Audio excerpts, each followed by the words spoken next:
And I think this very last story is a good example of the point I'm trying to illustrate here.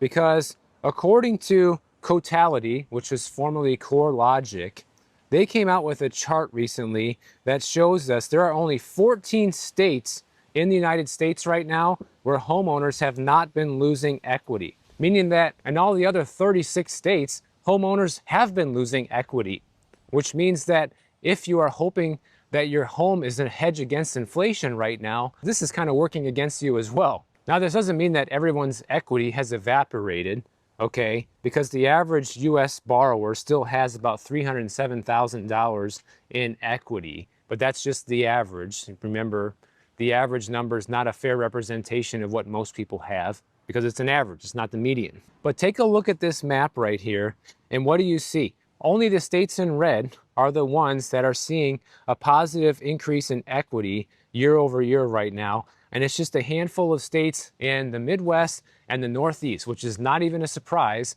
because those are the only states that are hanging on right now in terms of home price appreciation and have much lower inventory than they did before the pandemic. But literally every other state in the country is seeing negative home equity gains year over year. So effectively, people are losing home equity year over year right now, almost everywhere. And I can tell you that those last remaining few Midwestern and Northeastern states are not going to hang on forever, guys. At some point, those places are going to turn negative too. We don't know when, but it's going to happen. The biggest losses were actually reported in Washington, D.C. at a whopping $34,400 in equity lost over the past year.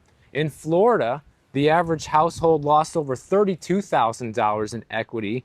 And in Montana, the average homeowner lost almost $27,000 in home equity. These are major, major losses. So you're telling me at a time when the official inflation rate is around 3%, it's good to be losing $30K a year in equity? Even some of these other states that are not losing as much, like $14,000 in equity, Arizona's $21,000, Texas is $22,000.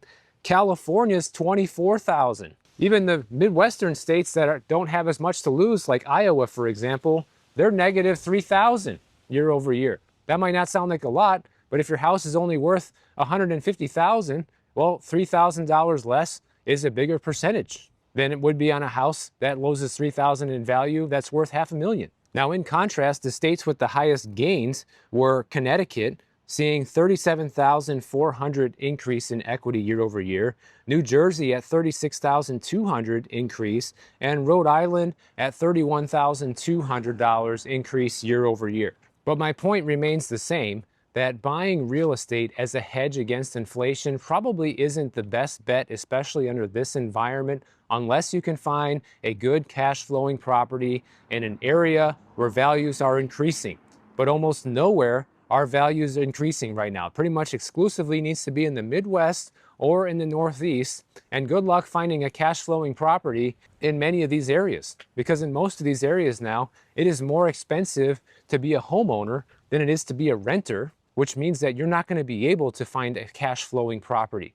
So almost under no circumstances right now is buying real estate a good hedge against inflation. At one point in the future, it will be again, but not until prices come down substantially in order to make it a good buy again. So that way there's room for appreciation, guys. Right now, there's really no room left for appreciation. That's why so many people are losing equity right now, because we're seeing depreciation. We're seeing deflation in the housing market. So let me know what you think about these Google searches. Let me know if you think we should take this seriously.